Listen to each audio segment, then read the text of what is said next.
L'ES Audange avait fort à faire pour le compte du 5e tour de la Coupe de France. En effet, il recevait ce dimanche Tartas, qui évolue une division au-dessus d'eux.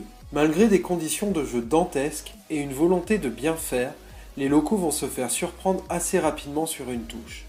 Mais l'abnégation des joueurs va leur permettre d'égaliser dans les ultimes secondes du match, poussant ainsi Tartas à une prolongation à laquelle ils ne s'attendaient pas. Cependant, c'est le réalisme des visiteurs qui fera la différence sur 2 corners en prolongation. Le parcours s'arrête ici pour les Audangeois, qui sortent toutefois avec la tête haute de cette compétition. Ce qui n'a pas marché, on ne peut pas dire que ce qui n'a pas marché, c'est surtout ce qui a marché jusqu'à maintenant pour arriver là, quoi. On a fait un gros match contre Cestas, je pense qu'on a joué contre une équipe qui n'a pas joué à son niveau de CFA2, on a réussi à passer. Ensuite on a gagné au pénalty de justesse.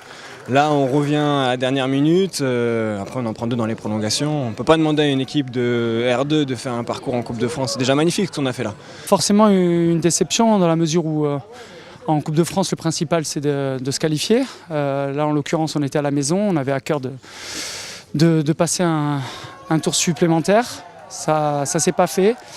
Après, les circonstances du match ont fait qu'on y a cru jusqu'au bout. On est revenu dans les tout derniers instants, ce qui nous a permis d'aller en prolongation. Et c'est vrai qu'avec la ferveur de notre public, on a cru à l'exploit. Voilà, c'est quelque chose qui s'est pas fait. C'est une aventure qui se termine. On va pouvoir se reconcentrer sur le championnat. Maintenant, il y a des satisfactions. Les valeurs d'abnégation et de solidarité ont été présentes tout au long du match. Donc on peut en tirer une grosse satisfaction et on espère s'appuyer sur ces valeurs-là pour continuer le championnat.